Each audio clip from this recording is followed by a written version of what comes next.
Chosen one, this message has been blocked 3 times in the last 72 hours. Not by YouTube, not by technology, by forces in the unseen realm who do not want you to understand what's really happening with your mouth. Because the second you hear what I'm about to say, their entire operation against you collapses. The Holy Spirit just overrode every barrier to get you here. This wasn't the algorithm. This wasn't chance. This was a divine interception, because you are exactly 40 days away from either the greatest breakthrough of your life or the total destruction of everything you've been praying for. And it all depends on what you do with your mouth in the next 60 seconds. God just said 3 words, not suggested, not recommended, commanded: shut your mouth. And he said it with a tone you've never heard before. Not anger at you, but fury for what's been done to you. Because, chosen one, your words have been hijacked. Every conversation in the past 6 months, every complaint, every announcement, every "I'm fine when you were breaking" has been intercepted, recorded, and weaponized by forces building a psychological timeline of your destruction. They know when you're weakest, when your faith dips, when you're most likely to quit. And, according to their calculations, you were supposed to give up 13 days from now. They've already scheduled the blow, the betrayal, the loss, the coincidence that will make you say, "See, I knew it wouldn't work." But God said, "Not if they go silent." Because here's what the enemy didn't account for. The moment you shut your mouth, you vanish from his radar. Every complaint you don't speak erases a coordinate. Every doubt you don't voice deletes a data point. Every plan you don't announce collapses his timeline. You feel that tightness in your throat right now? That's not anxiety. That's your spirit confirming what I just said. Because deep down, beneath all the noise, you already KNEW, your own words were betraying you. You just didn't know how. Subscribe right now to join thousands of chosen ones learning to operate on frequencies the enemy cannot track. Like this video if your spirit is confirming this word, and comment "silent" to activate the protocol. Your comment isn't just engagement, it's your agreement contract with heaven. This is your last transmission on the enemy's frequency. After this, you either shift to the channel he cannot track, or you stay exactly where you are and watch his 13-day countdown play out like clockwork. Now let me show you exactly what's been happening. Because, chosen one, your mouth isn't just a mouth anymore. It's a GPS beacon. And every word you speak sends out coordinates that something has been tracking across dimensions. You thought you were just venting to your friend, just being honest with your family, just sharing your heart in your prayer group. You weren't.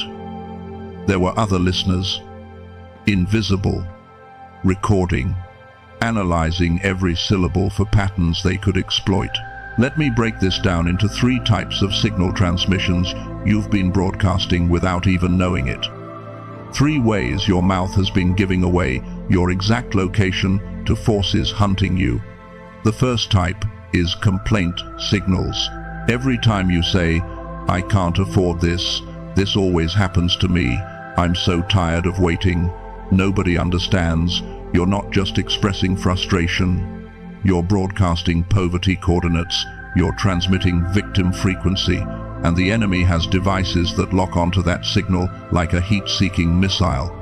Listen to me carefully. In the Bible, Proverbs 21 verse 23 says, "Whoever keeps his mouth and his tongue keeps himself out of trouble." Now most people read that as good advice about not gossiping, but in the original Hebrew, the word for keeps is shoma, and shoma isn't a gentle word, it's a military term. It means to guard like a soldier guards a classified base. to watch like a sniper watches enemy territory.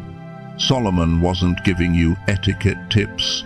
He was giving you battlefield strategy, because every time you complain out loud, you're essentially standing up on the battlefield, lighting a flare and screaming, "Here I am, come get me." Your complaints are coordinates, and they've been mapping you for months. The second type of transmission is announcement signals.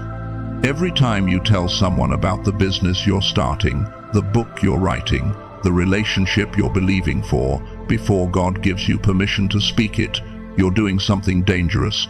You're broadcasting blueprint frequency. Think about it. You announce your plan on Monday. By Friday, 3 things have gone wrong that make it impossible.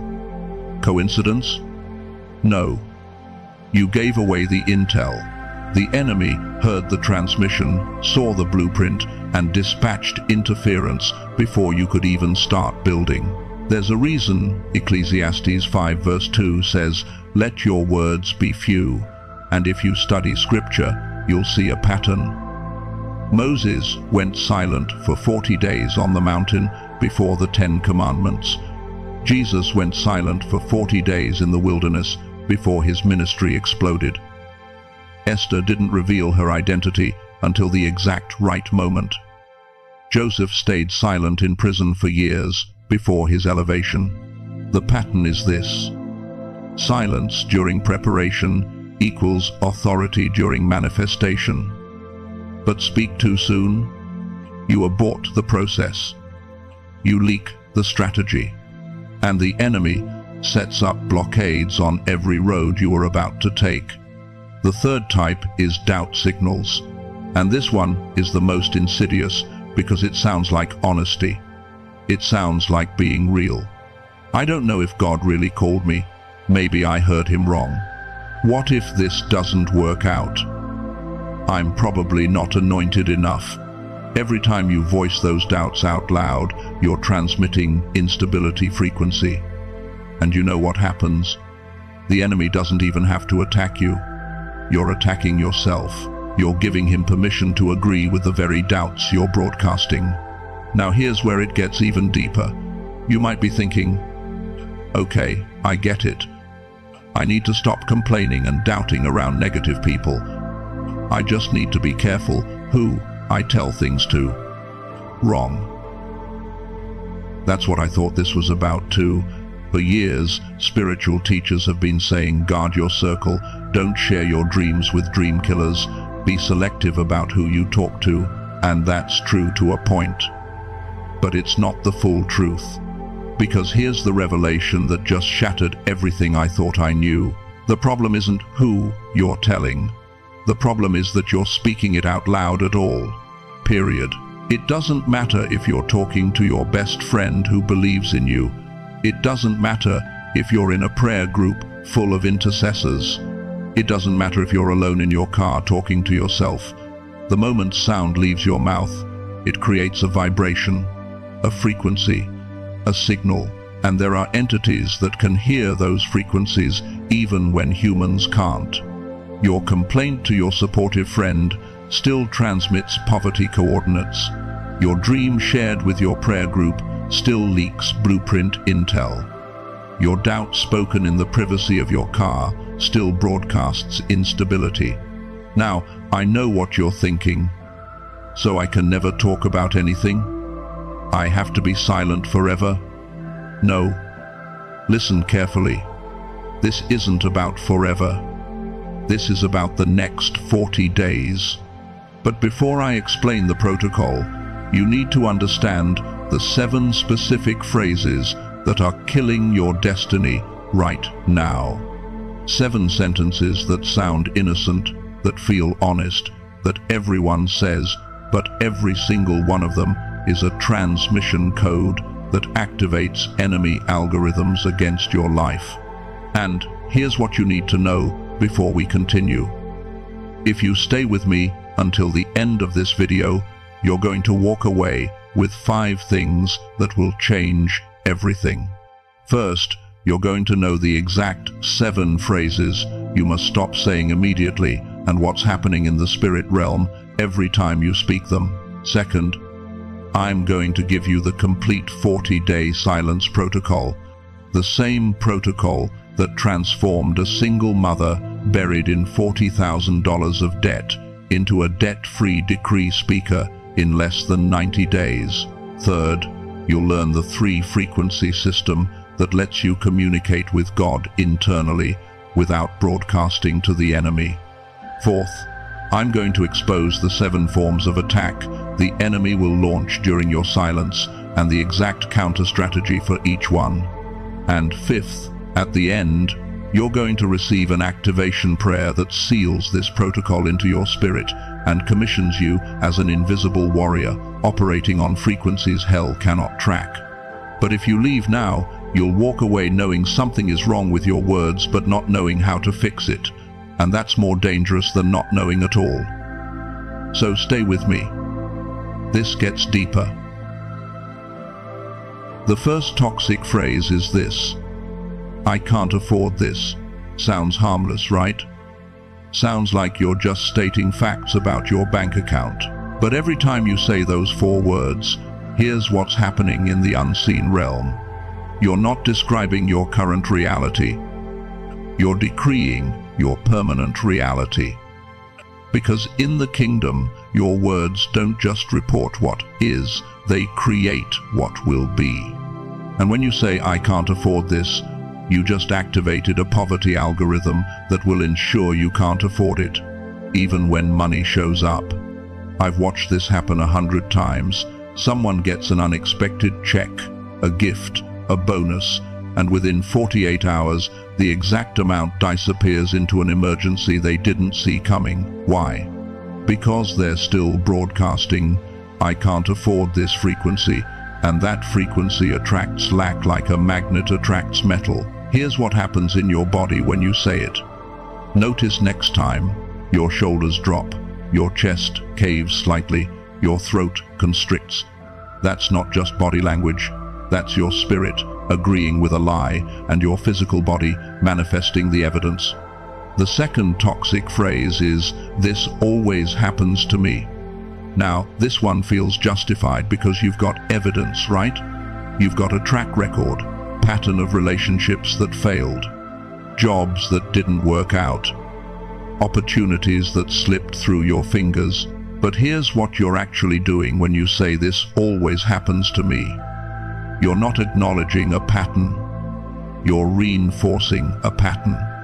You're taking isolated incidents and weaving them into a narrative. And that narrative becomes a prophecy that you fulfill over and over again. Think about it like this. Imagine you're in a courtroom and the prosecutor is trying to prove you're guilty of repeated failure. What's his best evidence? Your own testimony. Every time you said this always happens to me, you just handed him another exhibit. Exhibit A. The defendant herself admits she's a repeat failure. Case closed. But here's the wild part. The courtroom isn't in the future. It's happening right now. There's an accuser building a legal case against your destiny, and you keep taking the stand as a witness against yourself. The third toxic phrase, and this one is deadly, what if it doesn't work out? Now this sounds like wisdom, sounds like you're just being realistic, preparing for all possibilities, not getting your hopes up so you won't be disappointed. But what you're actually doing is praying in reverse. You're using the same mechanism of faith, imagination, plus emotion, plus words, but you're aiming it at disaster instead of breakthrough. You're running a mental simulation of failure so many times that your spirit starts preparing for failure instead of breakthrough. And here's the mechanism. When you say, what if it doesn't work out? Your brain immediately starts generating images of how it could fall apart. You see yourself disappointed, embarrassed, broke, alone. And every time you visualize that, you're laying down neural pathways that make that outcome feel familiar. And your subconscious always moves toward what feels familiar. But it's worse than that. Because when you speak those words, when you give them sound and vibration, you're not just programming yourself. You're broadcasting a call signal to every demonic force assigned to make sure it doesn't work out. You're literally inviting interference. Now these are just 3 out of 7. And I'm telling you right now, phrases 4 through 7 are even more deadly because they're the ones you say to yourself when no one else is listening. They're the ones you whisper in your mind at 3 a.m. when you can't sleep. They're the phrases that feel like truth because you've been saying them for so long. And phrase number 4, the one I'm about to reveal in the next part, is the single most dangerous sentence a chosen one can speak, because it doesn't just attack, it invites it, it justifies it, it makes the enemy's job legal. Toxic phrase number 4, I'm not good enough. And before you say you don't say this, listen to the variations. I'm not smart enough, not anointed enough, not qualified enough, not healed enough, not ready enough. You've said at least one of those in the past week. Here's the raw truth you won't admit out loud. When you say, I'm not good enough, what you're really saying is, God made a mistake choosing me. You're questioning his judgment. You're saying the creator of the universe got it wrong when he called you. And here's the mechanism. Every time you speak those words, you create a legal opening for the enemy to agree with you. Because in the spiritual realm, there are laws. And one of those laws is this: whatever you decree about yourself, creation has to honor. When you decree, I'm not good enough, you just gave the enemy a signed permission slip to treat you like you're not good enough. Watch what happens in your body. Your head drops, your eyes look down, your voice gets quieter. That's not humility. That's shame manifesting physically. And shame is a frequency that attracts humiliation like blood attracts sharks. Toxic phrase number 5, maybe I heard God wrong. Now this one feels spiritual, feels like you're being humble, testing everything, not being presumptuous. But here's what you're actually doing. You're invalidating every God encounter you've ever had. Every time he spoke to you in prayer, in worship, in that still small voice at 3 a.m., you're saying, maybe that wasn't really him. And when you voice that doubt, when you give it sound, you're not just questioning yourself, you're calling God a liar. Because if he spoke and you say he didn't, one of you is wrong, and you just voted that it's him. The raw thought behind this phrase is even darker. What if I've been delusional this whole time? What if I'm just talking to myself? What if there's no calling, no assignment, no destiny, and I've wasted years chasing a fantasy? That's the real fear. And every time you say, maybe I heard God wrong, you're feeding that fear until it becomes a belief. Toxic phrase number 6, and this one is insidious. I just need to vent. Sounds harmless, right? Sounds like healthy emotional processing, just getting it off my chest, just being honest with a trusted friend. But here's what's really happening. Every time you vent, you're rehearsing the problem. You're taking the offense, the disappointment, the betrayal, and you're running it through your mind and mouth, over and over again, until it's not just a memory anymore, it's a meditation. You're worshipping the problem. And here's the dark truth. When you vent to someone, you're not releasing the burden. You're transferring the frequency. Now they're carrying it too. Now they're broadcasting the same signal. You just made them an antenna for your complaint. Toxic phrase number 7. And this is the one that makes the enemy's attack legal. Why is this happening to me? Sounds like a valid question. Sounds like you're just trying to understand your trial. But listen to the spirit behind those words. You're not asking for understanding. You're accusing God of injustice. You're saying, I don't deserve this. I've been faithful, and this is what I get. The unspoken end of that sentence is, you're not fair, God. And the moment you voice that, you step out of divine protection and into the courtroom. Because now you're not a covenant child being refined. You're a defendant claiming God violated his contract. And the enemy is the prosecutor who's been waiting for you to say that. In James chapter 3, verses 5 and 6, it says, "The tongue is a small part of the body, but it makes great boasts. Consider what a great forest is set on fire by a small spark. The tongue also is a fire, a world of evil among the parts of the body." Now, most people read that as a warning about gossip. But here's the context you're missing. James was writing to scattered believers under persecution. Their loose talk was getting them killed, literally.